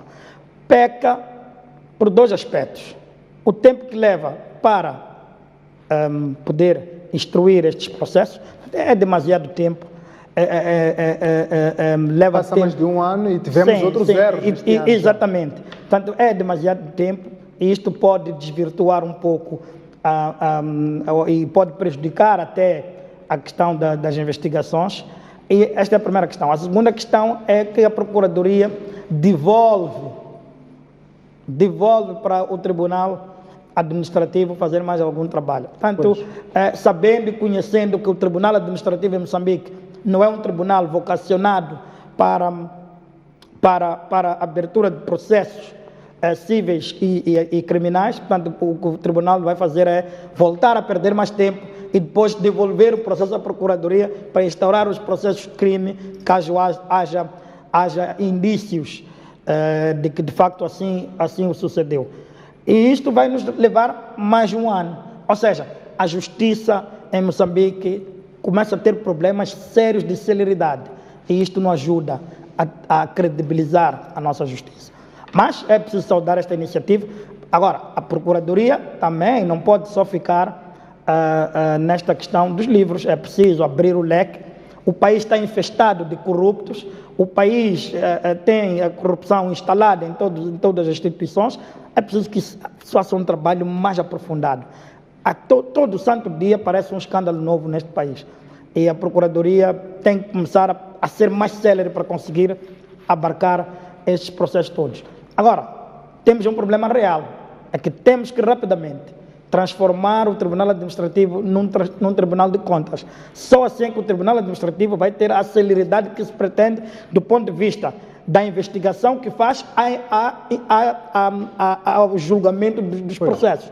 Caso contrário, continuamos a ter esta morosidade do Tribunal Administrativo, devolver para a Procuradoria devolver para um tribunal, um tribunal competente, que depois vai levar o seu tempo também. Quer dizer, então isto não ajuda. Agora, nestes casos em que há evidências de pessoas que se beneficiaram e etc., eu penso que é preciso a Procuradoria investigar com maior profundidade, requerer requerer o pronunciamento da ministra que esteve em exercício na altura e todos envolvidos para se perceber bem o que efetivamente aconteceu e responsabilizar as pessoas civil e criminalmente. Pois, Mauro, a mesma pergunta, o Nhacuca aqui já dá algumas das ideias. A questão da celeridade é um dos pecados desta ação da Procuradoria-Geral da República, mas também o fato da PGR estar a devolver o processo ao Tribunal Administrativo, que não tem necessariamente uma ação penal em Moçambique. Como é que olha para, primeiro, a importância desta ação da PGR contra as instituições do governo e também o tempo entre a ação e a reação? Estávamos aqui a dizer que passa mais de um ano, tanto o ano letivo 2022 terminou, começou o ano letivo 2023, também com novos e outros erros nos livros. Pronto, esta questão dos erros, antes de mais, estou na mesma esteira que o meu colega, de felicitar aquilo que é a ação pronta do próprio Ministério Público em atuar no concernente àquilo que são alguns defeitos da própria máquina administrativa. Este é o primeiro ponto. O segundo ponto, a educação. A educação em Moçambique, ela deve ser encarada de forma muito séria. E estes erros que estamos a constatar que está a ser de forma constante a ocorrer, estes erros, eles devem ser encarados como um erro crasso na questão de segurança nacional. Porque que tipo de jovens, ou que tipo de crianças, adolescentes, jovens, adultos, que vão tomar decisão um dia, estão a consumir uma informação errada hoje? Que tipo de consistência irão ter sobre informações relevantes daquilo que são instituições do próprio Estado e outras? Então, esta é uma coisa que tem que ser encarada de forma muito séria. E, de forma acertada, o próprio Ministério da Educação com o Ministério Público, estão a fazer um trabalho de forma a eliminar esses erros. Se formos ao fundo, há de ver que este é um trabalho. Obviamente que está a haver está a haver esse longo tempo, mas quero acreditar que essa é uma hipótese. Quero acreditar que seja mesmo para aferir os pontos mais sensíveis de modo a eliminar este problema. Porque não poderemos amanhã verificar o mesmo problema. Este ano estamos a verificar, mas no próximo ano, isto se for a alargar tanto, significa que este é um assunto de muita profundidade e que ela tem que efetivamente ser resolvido. Mas por agora, quero acreditar que seja um processo que deve correr e deve efetivamente incriminar de forma cível aqueles que estão a manchar com a própria soberania deste país. Pois, meus caros, muito obrigado pela vossa participação. Nós é que agradecemos. Na próxima quarta-feira.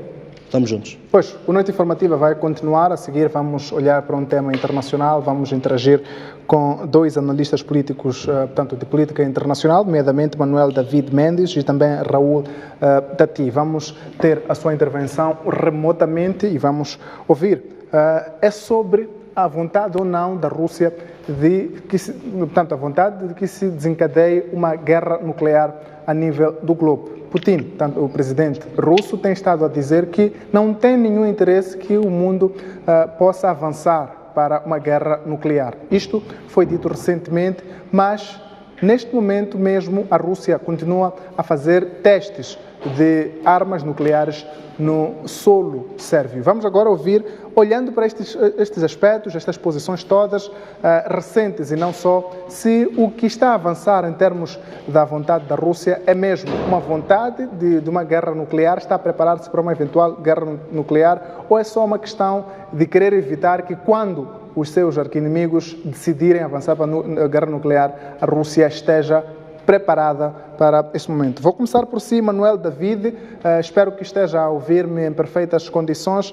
Bem-vindo ao Noite Informativa. Olhando para os aspectos que anunciamos aqui e os outros que existem à volta desta guerra russo-ucraniana e também a forma como o mundo passou a olhar para a Rússia desde que este conflito começou, entende que a Rússia está a preparar-se para uma ofensiva nuclear contra os seus arqui-inimigos ou é só um processo de preparação para uma eventual resposta?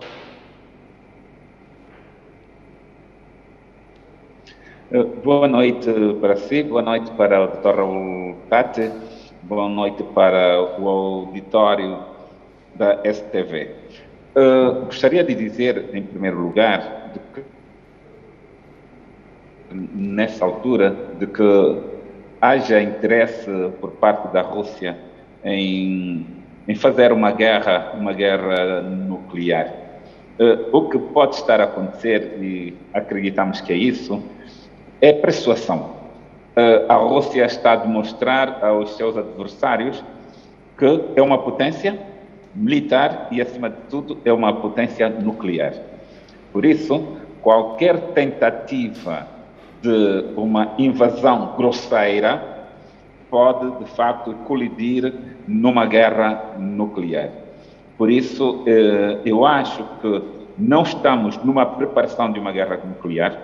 Não acredito que a Rússia esteja a preparar uma guerra nuclear, mas está mandando um sinal aos seus adversários de que tenham cuidado, que há uma linha vermelha.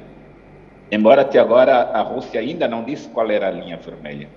Mas, se tivermos referência daquilo que os membros da NATO têm estado a fazer, que é impedir que a Ucrânia tenha dispositivo militar que atinjam o território russo, quer significar que a linha vermelha é o território russo. Quer dizer que a guerra não pode entrar no território russo.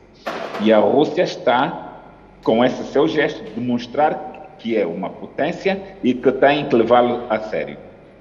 Pois, vamos ouvir também a opinião de Raul Tati. Raul, espero que também esteja a ouvir-nos em perfeitas condições. Voltamos dentro de instantes para também voltar a falar com o Manuel David. Raul, entende que a Rússia está a preparar uma ofensiva nuclear ou está a preparar-se para uma resposta caso haja uma ofensiva nuclear contra si?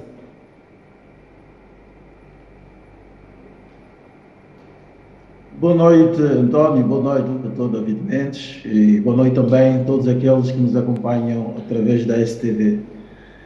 Dizer que nós estamos diante de uma outra componente da guerra, que é a propaganda, sendo a guerra a continuação da política por outros meios, segundo o pensamento de Karl von Clausewitz, e sendo ainda a guerra um meio para alcançar os objetivos definidos pela política, o que estamos a ver é que fora dos campos de batalha está a decorrer uma guerra de comunicação, guerra de propaganda, onde cada um procura posicionar-se numa dinâmica de vitória, onde cada um procura justificar as razões, né, dessa guerra e também, provavelmente,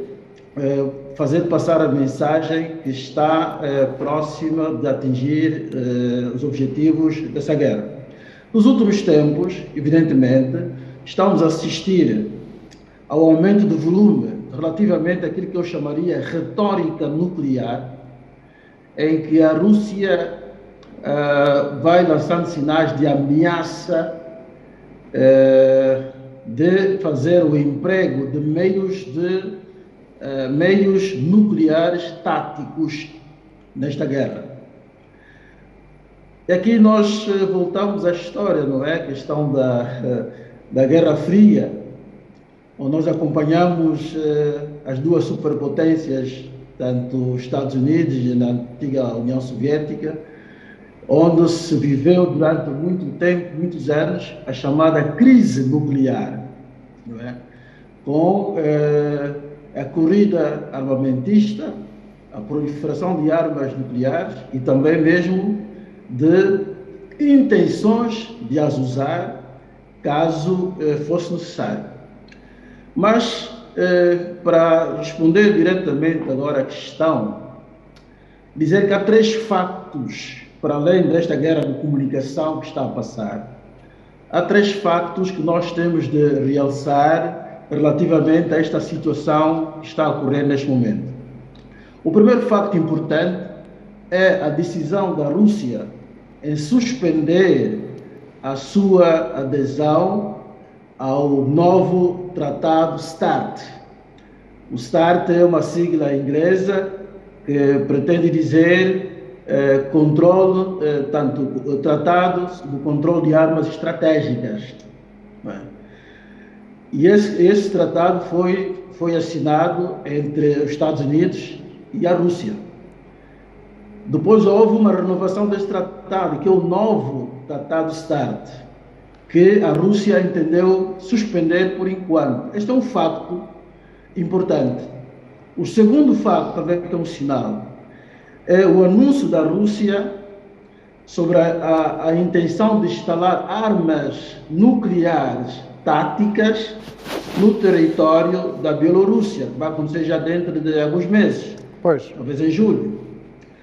Esse anúncio acontece na sequência do mandado de captura internacional contra o presidente Vladimir Putin, pelo Tribunal Penal Internacional. Há um terceiro e último facto, que já o senhor jornalista agora acabou de dizer, que é a realização de testes de mísseis intercontinentais com capacidade nuclear na Sibéria. Segundo o comunicado do Ministério da Defesa, que tive a ocasião de ler, da Federação Russa, essas manobras fazem parte de uma inspeção abrangente da capacidade dos mísseis instalados, com alcance até 12 mil quilômetros, transportando com capacidade de transportar 4 ogivas nucleares. Ora bem, respondendo, estou de acordo, como já disse o Dr. David Mendes, as reações são quais são as reações? Os Estados Unidos já disse que não há indicações de que a Rússia esteja a preparar o uso de armas nucleares na guerra na Ucrânia. Não há indicações. Mas há preocupações. Pois. E aqui temos de dizer que as armas nucleares são armas de dissuasão. Dissuadir significa fazer com que o inimigo, o adversário, desista das suas intenções de agredir, de agressão. E aqui a Rússia está a usar a propaganda, por exemplo, como um instrumento de pressão, né, para fazer passar a mensagem do facto que a Rússia tem essa capacidade. Tem essa capacidade e também há a questão da vontade ou não de usar. Pois. A verdade é que essas armas normalmente se usam para dissuadir. E a dissuasão é o instrumento que evitou o deflagrar de uma guerra nuclear durante a Guerra Fria. Pois. Foi a dissuasão.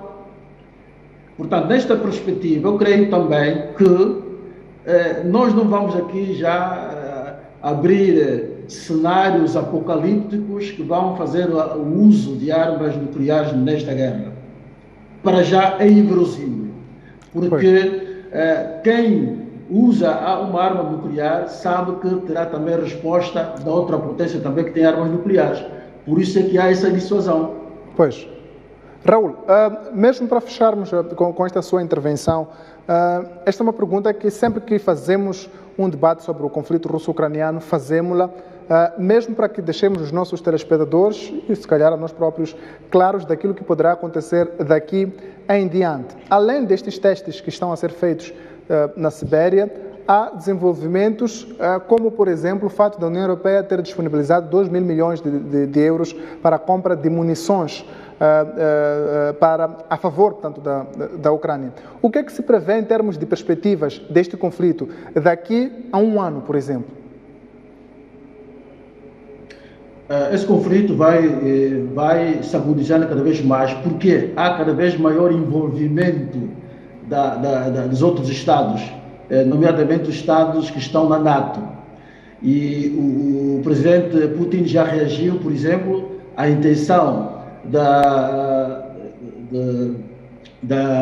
Inglaterra de enviar munições que têm conteúdos de urânio. E isto já representa uma ameaça para a própria segurança da Rússia. E o presidente disse, se vier a efetivar-se o uso dessas munições, que são bombas, né, que trazem urânio, a Rússia vai fazer o mesmo, usar as mesmas munições também na Ucrânia. Pois. Portanto, veja que isto já começa a ter uma escalada de uma guerra sem fim. Portanto, do ponto de vista de relações internacionais, nós podemos dizer que ainda paira uma incerteza sobre o desfecho desta guerra. Não sabemos, como dizia Napoleão, na guerra nada é absoluto. Então não sabemos como isso vai terminar. Pois. Não sabemos. Podemos aqui talvez inventar alguns cenários, mas a verdade é que ainda não há sinais de que essa guerra vai terminar já agora, nem também dizer que até o final do ano isso vai terminar. Mas a última palavra que eu quero deixar é que tudo aquilo que está-se a fazer vai ter que culminar numa mesa de negociações. Só haverá paz na Ucrânia e na Rússia quando houver negociações para se acautelar os interesses da Rússia, que são interesses geoestratégicos na região, como grande potência, mas também os interesses da salvaguarda da soberania da Ucrânia. Pois, Raul, muito obrigado pela sua participação. Vamos ouvir o Manuel, portanto, também para percebermos a sua perspectiva em termos daquilo que se pensa para o futuro deste conflito. O Raul já dizia que não se antevê para já o fim desta guerra, principalmente por conta do envolvimento de outros players. Vimos recentemente a União Europeia manifestar vontade de despender 2 mil milhões de euros para a compra de munições de 155 milímetros. Como é que olha para o futuro deste conflito e como é que o mundo poderá ficar com isto tudo? Olha, como eu já havia dito, a Ucrânia é apenas o cenário da guerra entre a Rússia o Ocidente e os Estados Unidos. Que a Ucrânia é meramente o cenário de luta. A Ucrânia não é, no meu entender, a parte beligerante. Por isso é que o Ocidente, por via da NATO, tem estado a investir muito dinheiro na guerra na Ucrânia. Todavia, essa guerra, querendo ou não, vai terminar num acordo de paz. Não tem outro caminho senão um acordo de paz.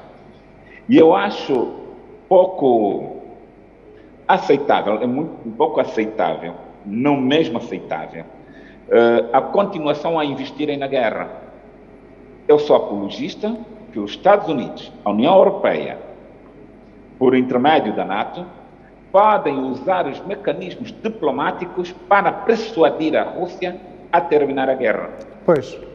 Mas, o contrário, continuando a investir na guerra, continuando a Europa a investir na guerra, continuando os Estados Unidos a investir na guerra, a verdade é que não teremos uma paz a curto prazo.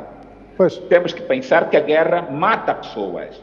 A guerra não é feita só para destruir bens materiais. Mata pessoas. E quanto mais pessoas morrerem, é pior uma guerra. Se uma pessoa que morre já é dolorosa, imaginemos milhares de pessoas a morrer. Por isso, esse processo deveria terminar em paz. Pois, Manuel, muito obrigado a si pela participação. Agradecemos também ao Raul Tati pela participação na noite informativa de hoje. Os maiores agradecimentos, naturalmente, são para si, caro telespectador, que esteve conosco nestas 2 horas, num dia em que fizemos o debate que não aconteceu na Assembleia da República. Aqui trouxemos as 3 bancadas sobre a proposta que, aliás, já foi aprovada pela Assembleia da República. Fizemos o nosso painel habitual com 3 temas, nomeadamente a questão da Assembleia da República, a proposta que o Presidente da República deu no Conselho de Segurança das Nações Unidas sobre a criação de um fundo para apoiar os países a criarem empregos para os seus jovens e assim combater o terrorismo. A finalizarmos, falamos do processo que a PGR instruiu contra 6 altos gestores do Ministério da Educação e Desenvolvimento Humano por conta dos erros ortográficos verificados no ano passado nos livros da 6ª classe. Vemo-nos amanhã com mais noite informativa. Até lá, fique bem.